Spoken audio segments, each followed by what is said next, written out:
And welcome to another edition of New Sports Outlaws podcast. As always, I am Neil, and this is Dan. Dan, we are on NFL Draft Eve. Also, Knicks game 3 tomorrow. We are fully entrenched in the baseball season.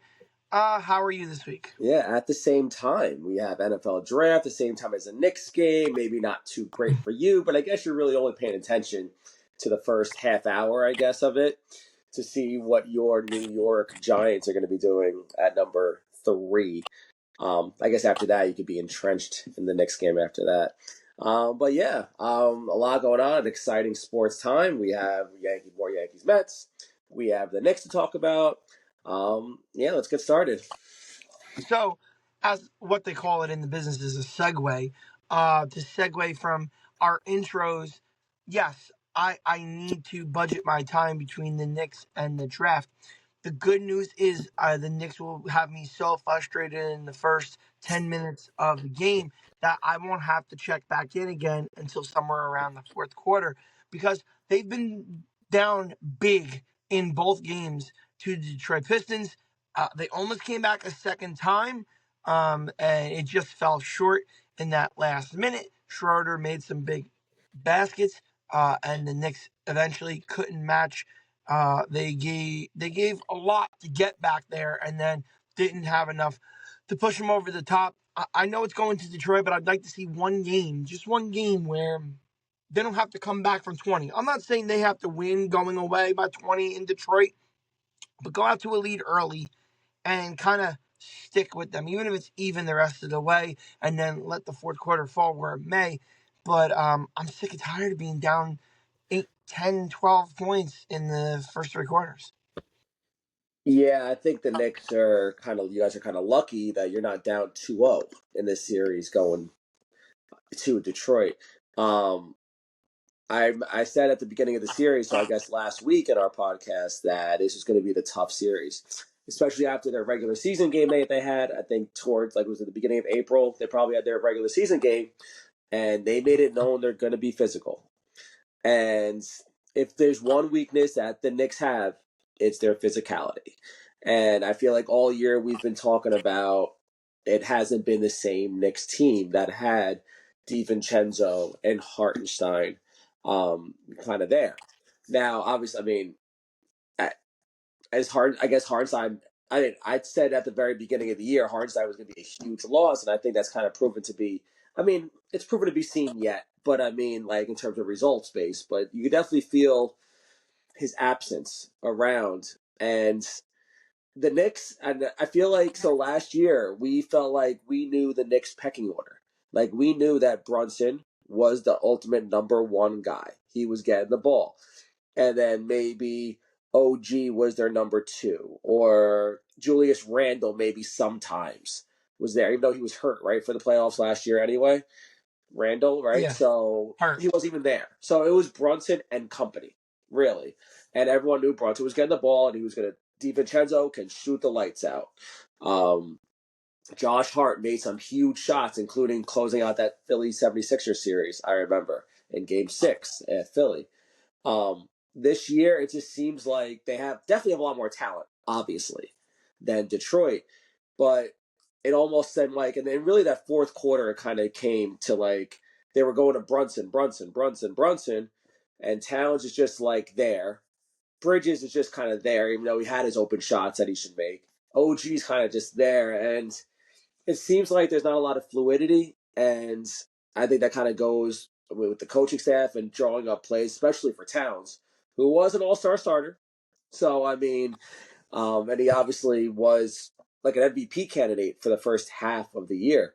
Um, it was a very tough game 2 to watch, even game 1, except for up to those last, I guess, 10 minutes of the game.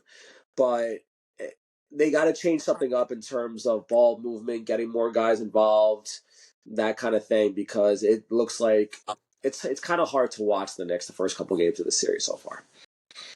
Yeah, and they haven't played competent basketball outside the two fourth quarters of these games. And one day it was good enough to come back and get a win. Another day it was not. listen, I was always a proponent of saying Cat was the 1B to Brunson's 1A. And I don't think I'm breaking any ground here by saying that he seems to have a reputation to shrink in the biggest moments, whether it's being soft and not being physical or just not showing up in the biggest moments, performance wise. He's got to be at the top of the key. I get why theoretically you would put him in the on the side so that if Brunson busts the defense down going to the lane, he can kick it out easier to the right and to the left to find Cat. But eventually you got to move him around. You can't just keep him in the corner. He's not Sean Elliott of the Spurs in the 90s. He's not just going to sit. Nice reference. You like that, right? I like. He's not just going to sit in the corner. And for the Knicks fan base, like, we knew you were soft. Now, still keep in mind, as much as he disappeared, he's still a much better player than Julius Randle. And you can't tell me the difference in this Knicks team is literally just DiVincenzo. But I get Hardenstein was a big loss, but it was not like, oh, the Knicks, you should have budgeted No, yourself better. It was a poison pill contract. The Knicks just couldn't give him the same amount of money that Oklahoma City could give him, which makes no sense in the NBA where people are getting paid obscene amounts of money. I have a question for you, Dan.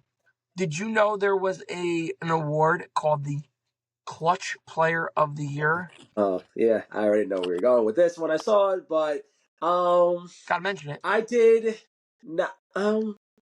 I'm trying to think of people in the past. I actually did not know. I want to say I want to say it's one of those things I knew, but like I didn't know kind of thing. But go ahead. No, it's Brunson, and I actually thought the acronym CPOY was Comeback Player of the Year, but I guess it also doubles as Clutch Oh, Player of the uh, Year. oh, Yeah, Brunson won it. I don't. I think he's deserving of it, but I don't want that to be like, oh, we won Clutch Player of the Year. Now we're bounced in the first round. Um, but listen, he makes big shots. He's got ice in his veins. I have no problem with him winning an award like that. It just sucks now that I feel like I'm on a little more uneasy footing than I would have been. Hey, listen, the Knicks. I said the Knicks in 5. They could have easily went 1-1 in the first 2 games if it was a different visual. My visual is suck for 85% of the game, competent 15%. For 2 straight nights, that was the formula. You know, give me a night where it was back and forth. It was a wave and you lost it at the buzzer in the last 30 seconds. Sure, but you've been dominated for 6 quarters of the series so far. the thing is with the whole Brunson thing, and yes, he's the old. I'm gonna. He's the best player, obviously, on your team, but the whole thing is he's not going to get the calls that he's getting in the regular season. No. So I mean, he's had to resort to a little bit of flopping on his part. And he's gotten hit. I understand he's gotten hit sometimes, but there's other times he's really trying to force the issue. And I guess at 6'2", being a smaller guard in the NBA, he has to force the issue a little bit, and he's not going to get the call. So little pests like Dennis Schroeder are going to body him up. And he might get the calls in the regular season, but he's just not going to get it most of those calls. And this is why, like, I think Brunson was maybe not looked at as maybe like a superstar because it's almost like he doesn't have that body. But I know he averages 30 in the playoffs. I don't want to just diminish anything he's doing because obviously last year he averaged like 33 in the playoffs, I think. Yeah. He was unbelievable. I'm just saying, like, you have Cat down there. I mean, Cat's not one who's going to demand the ball. Cat's not going to go in the post and say, give me the ball, or go on the top of the key and say, give me the ball. Maybe he should. I don't know. But I definitely think they got to mix it up with even OG getting the ball a little more because I mean, I don't know who they're putting on OG, but I probably can't guard him because I know they're putting like Tobias Harris on Brunson or Schroeder on Brunson or the other guy, the twin, Thompson, right, on Brunson. Um, I somehow I know they really haven't done it in the regular season, but they gotta find some Bridges mid ranges. Maybe sometimes he loves to go across his body. He seems like that mid range is sort of automatic for him. Yeah. Doing that. They just gotta try something different than the whole Brunson dribble kind of method. And I think that they'll change it up, and I think they will. I think they'll come back. I think they'll win Game 3 actually. But again, the first couple of games, it's been a struggle. And it's just kind of recency bias. What we say. Yep. And listen, Cade Cunningham is the truth. If you He's a weren't stud. familiar with his He's game, a stud. he is stupendous. So Detroit had so many early picks, bound to get one of them right. Speaking of early picks, we're about 3 weeks away to find out if the Brooklyn Nets are going to get the first pick and raise their flag, so to speak. We're So what do you think? gonna capture the flag. um.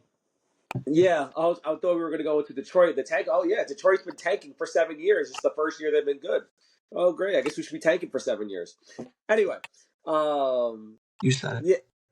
yeah, yeah. No, I mean we have the seventh best odds. I mean it happens where it is. It's a very deep draft, so we're going to get a lot of guys, and they're going to be quality talent guys, not like the guys who've been drafting in the late 20s the previous years, like the Cam Thomases, the Nick Claxtons, the Noah Clowneys, Dariq Whiteheads. They all went in those late 20s. We have the 19th pick also from Milwaukee. They had that little tiebreaker thing the last couple days. So we're going to have a top 10 pick or a top 7 pick, and we're going to have a 19th pick. Plus, we have 3 more picks after that. So it's going to be interesting whether we actually draft our own guy or maybe we go superstar hunting. But I think we should that could wait till next year. But I think hopefully get at least a top 5 pick. So we'll I be hear good. there's a superstar in Phoenix who wants out, and I'm not talking about Devin Booker. If you're interested in a reunion, I thought we were going to refer to the other a-hole in Milwaukee. Who's going to get swept in Indiana, and he's not going probably. to. They're a mess. Milwaukee and Phoenix are just a mess. They're ready to Yeah. go. Hey, listen, I'll pass on Durant too. Even if the Knicks lose, don't do anything stupid and trade OG Anunoby and more for Kevin Durant. That's not where I'm going. How Hey, about Giannis? you might be able to talk me into Kevin Durant in a package for Mikal Bridges, but How about not for Giannis? OG. No, I don't want Giannis. You don't want Giannis. No. You guys are in No. championship mode. Imagine Jalen Brunson and Giannis. And Oh, and Carl Anthony Towns? Yeah, no, I'll pass. oh, oh man. I'll pass. Who's playing defense on Oh that? man. Jalen, Giannis, and Cat. Who's playing defense on that team? Stop. Come on. Giannis is good off the ball. He's good at the LeBron chase down blocks. Yeah, exactly. All right, Dan. So since tomorrow is the NFL draft, let's close with NFL. So let's do topic 2 as far as the Major League Baseball. I don't have too many stats in line for you tonight for our podcast, but we're just talking some generalities here for now. Give you our opinions. The Yankees stave off a sweep today, and Rondon looked good again, and the other note I want your comment on is if it's not Judge, Ben Rice, and Paul Goldschmidt, it doesn't seem like many Yankees are doing diddly squat at the bat. So, Yeah, when I was researching for the podcast, obviously I was looking up team stats on the Yankees, and I was looking to see a bunch of crappy team rankings. Like I was looking for like a 20th in batting average or like something in the bottom half of the MLB in average and stuff like that. But because of the early greatness of Aaron Judge and Paul Goldschmidt, who are 1-2 right now in the majors in batting average, that ends up bringing our home runs, RBIs. We're like first in home runs. We're like second in runs. We're like something in the top 10 in average. But then you look at the rest of our lineup. We got Jazz Chisholm batting like 160, looking like the Joey Gallo with speed. We got Volpe under 200. Wells is under 200. Bellinger, surprisingly, hopefully that gets turned around, is under 200. Trent Grisham is our hero right now. That's what we're talking right now. Check whoever we thought Trent Grisham and Ben Rice would be our Uncle guy. Ben. Dominguez has kind of he's in there a little. He's on and off, but I mean, this team he looks like a superstar. Yeah, we're definitely, even though it looks okay right now, we're first in the East, we're first in the division. Um, Rode on 2 good starts in a row. Back to back 7 inning starts against the Rays and the Guardians, which is obviously really good. Freeds looked like an ace, like a total of really good ace. He's looked good for us. Schmidt's going to need some time. I know he got roughed up a little bit against Cleveland. And obviously, Will Warren is just going to. He looked okay against Cleveland, I think, last start. But I know they gave up runs at the end. Was that the Devin? That wasn't the Devin Williams game. That was No. They gave a bunch of runs at the end. I forgot who it was. Anyway, yeah. So hopefully we need Schmidt to get a few outings in there. Hopefully have a nice top 3 starters.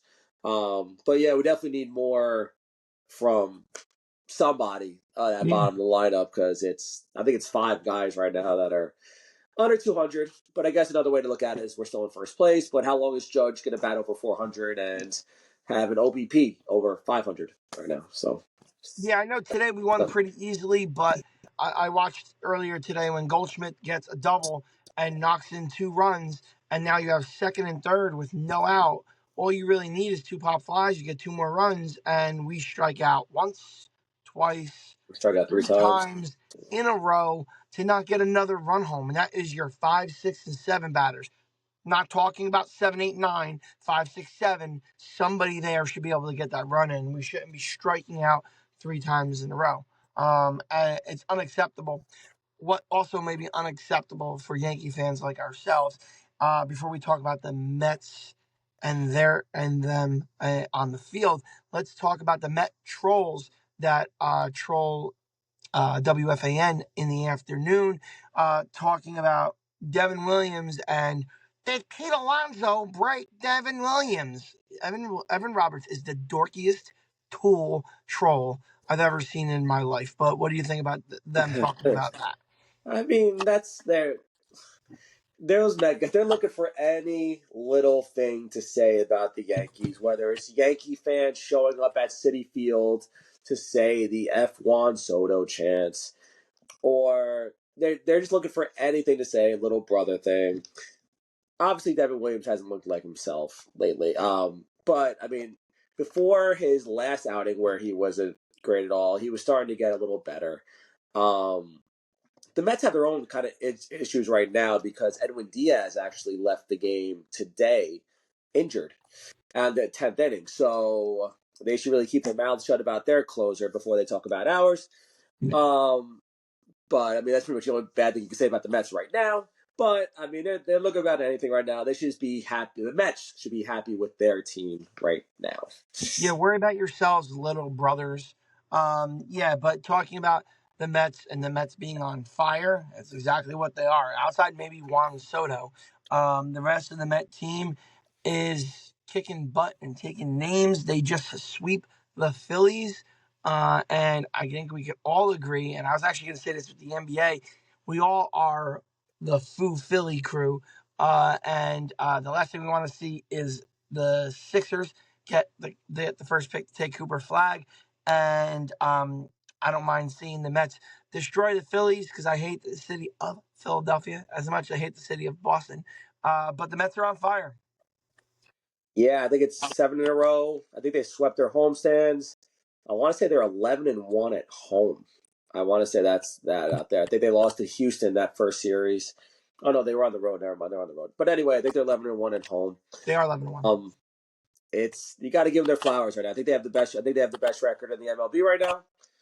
Tied with the Padres. Well, I think they just broke the tie with the Padres that play tonight.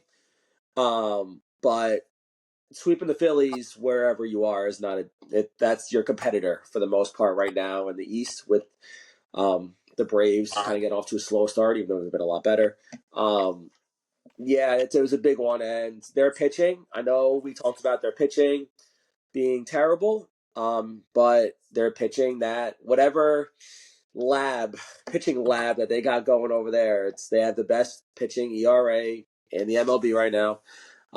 Their bullpen, I believe, is third in the MLB. Their starters for Griffin Canning's been great.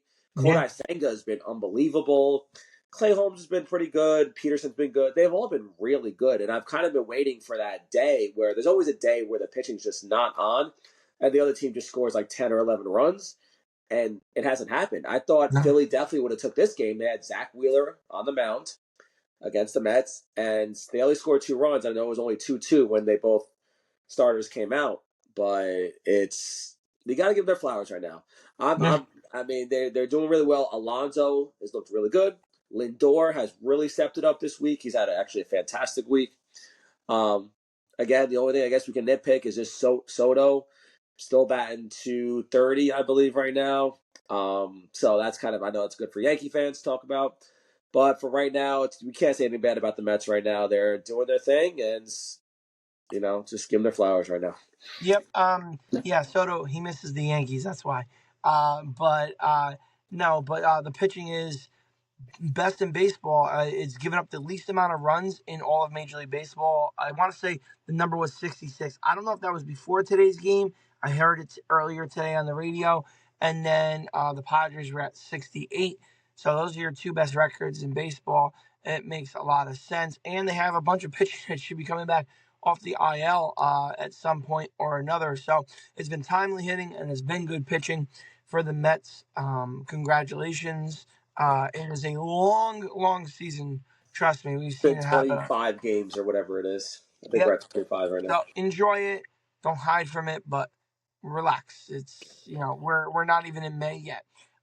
Okay. So as the calendar turns to May, or right before it turns to May, we get into the moneymaker, the sport that can be talked about every day, 365 days a year, the NFL, and has one of their big events known as the NFL Draft. Obviously big around here because the Giants are drafting at 3 and the Jets are drafting at 7.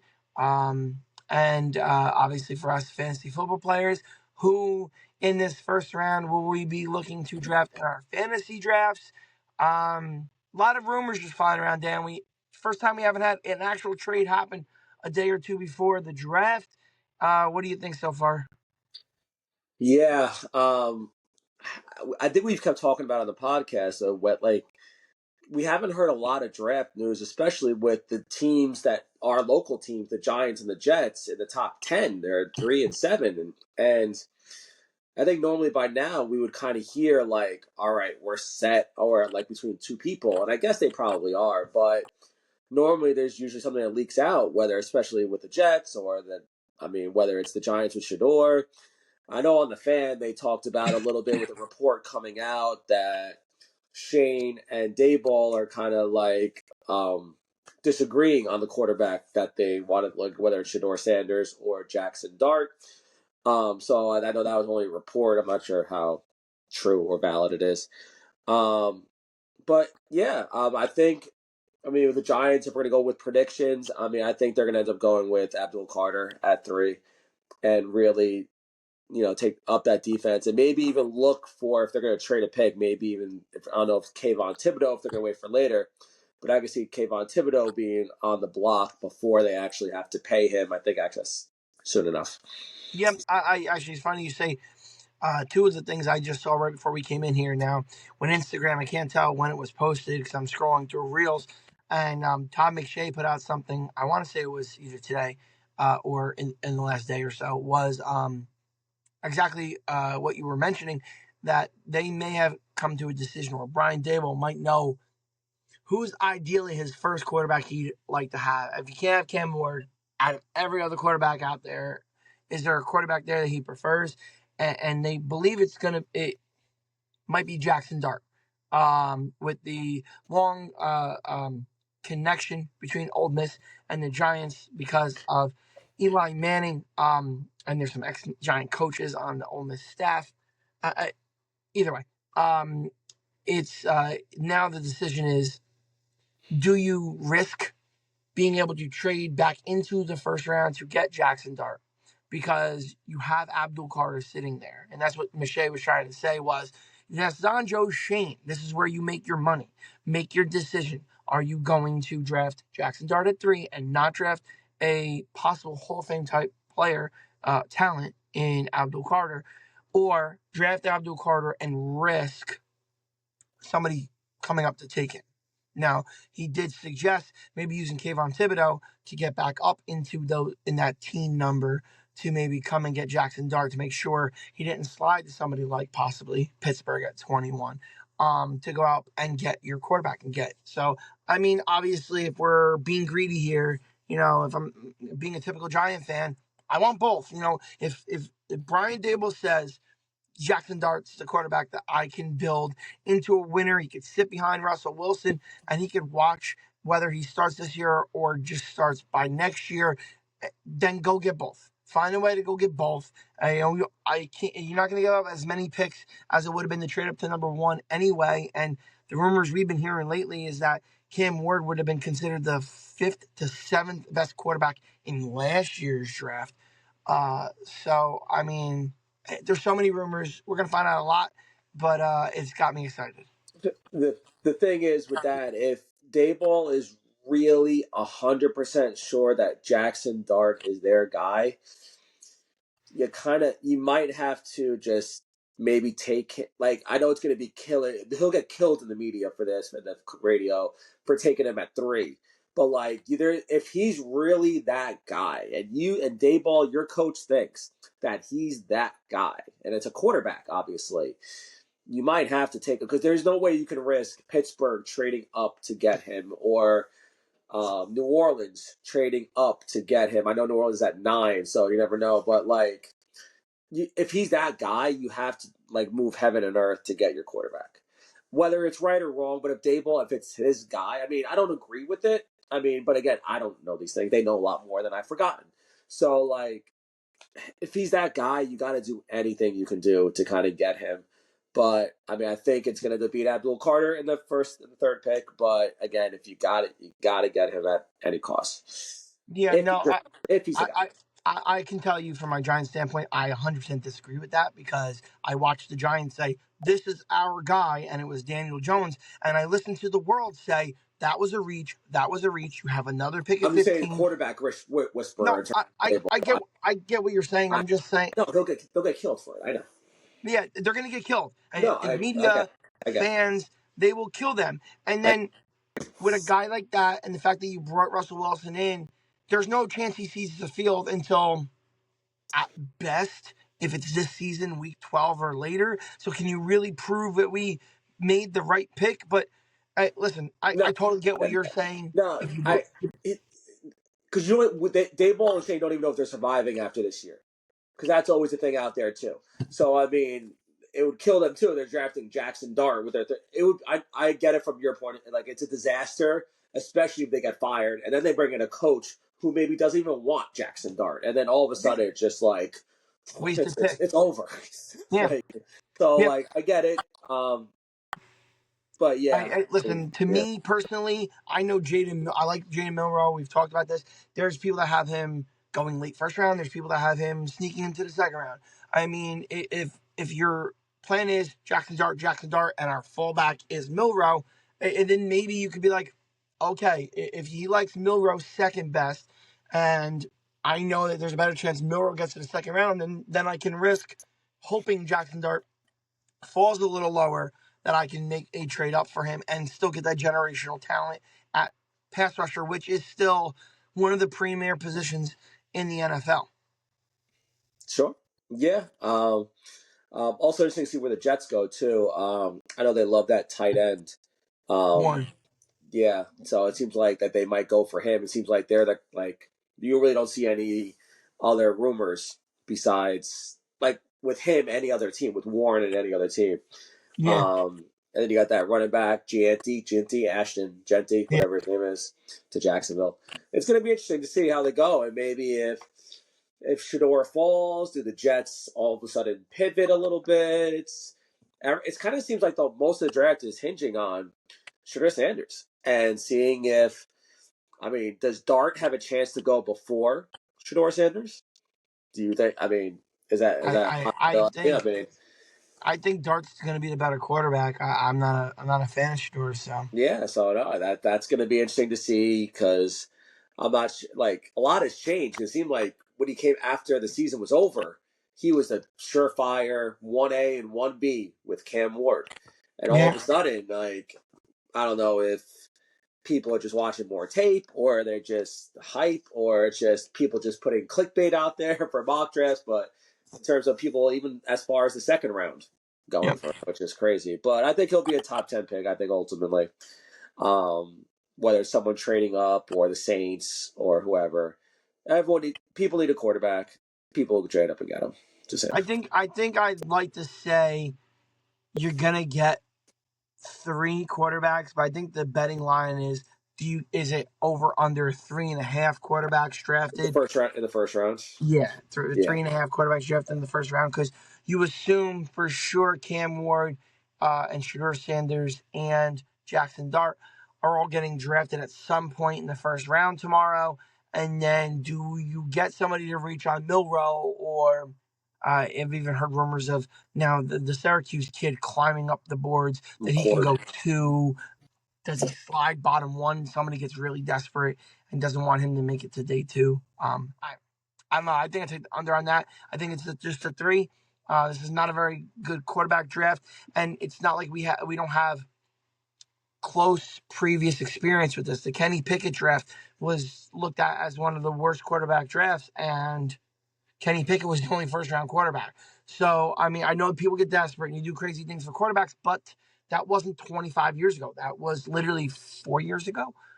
So it's not much has changed in 4 years.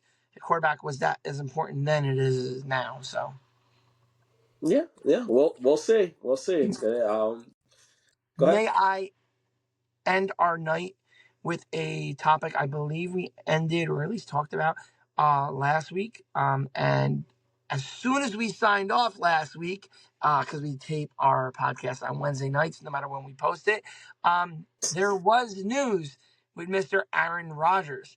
Was it Thursday? Was he on McAfee? So he bashed the Jet organization, and he detailed the 35 seconds before they tell him we're going in a different direction, and how dare they make him fly out on his own dime. But I thought it was funny because you and I literally talked about it last week on the podcast, and the next day there was news. Yeah, I watched that. So I didn't have any. I had my spring break last week, so I was watching it. I'm able to watch the McAfee show. I'm able to stay up. I can stay up and watch it. I watched that whole interview. It was a long time. It was kind of like it was a lot of crying. Like it was so much crying about. Like I said, he could have just told me this over the phone. And could he have? Probably. But I mean, stop when you're crying over the phone about Aaron Glenn, and he's like, "Do you want to play football? Do you want to play football?" And then he's going this whole thing, and we're gonna go in a different direction. Then he's going like, "Oh, how do you want it to be in the media?" It's like, I don't care. What do you care? I mean, they went through this whole thing, and it was just like it was a lot of crying, and he definitely wanted to get that off his chest, and it was obviously he goes on. I mean, he goes on McAfee to if he wants to say something, that's where he's going. So I mean, he obviously has some things he wanted to say. He said it. Whatever, it is what it is. But the Jets will definitely be better off. I'm more convinced now that the Jets are going to be better off without Aaron Rodgers. And Pittsburgh should not sign him, draft somebody. I'd rather start Shador Sanders week 1 than start Aaron Rodgers week 1. You hush your mouth. I have Aaron Rodgers on my dynasty football You team. should just I need release him him. now. Dynasty. I He's need him to 42 be years signed old. by the Steelers. The same age you are practically. Just drop his ass, drop him, No, trade him no. now. Then find a Jet Yes, fan in your league and trade him, or I'm Jet fan. working. But find I'm Pittsburgh. working on that as we speak. Yeah, go work the phones, Shefty. All right, yeah. So next week, we'll talk about NFL draft. Obviously, NFL draft. What's gonna happen tomorrow night, Thursday night. The Knicks series I think, will be at Game 6 probably if there's a Game 6. Just trying to do some quick math. I don't know the quick schedule, but normally I every other looked it up day. before, but I forgot. Well, whatever. But so what we have tomorrow, we'll probably have Saturday. We might be at almost 7. But yeah, we'll definitely have some Knicks, whether it's panic mode, whether you're going to be depressed for a while. I assume if we're only going to talk Yankees and Mets, we're not going to talk any Knicks if they lose. So We'll definitely have a lot more Yankees Mets. I know we have a Yankee Subway Series coming up in early mid-May. I believe it is. I want to say mid-May is the Subway Series. So that's going to be almost close because next week we're going to be, I think it's April 30th, I believe, next Wednesday. So we'll be even closer to that. And yeah, we'll keep going. Definitely posting more reels up. We've recorded some reels already. We just got to post them. But yeah, so keep following on Instagram, X, Instagram, YouTube, Facebook. Keep those follows and comments coming. So until next time, I'm Danny. This is Neil signing off.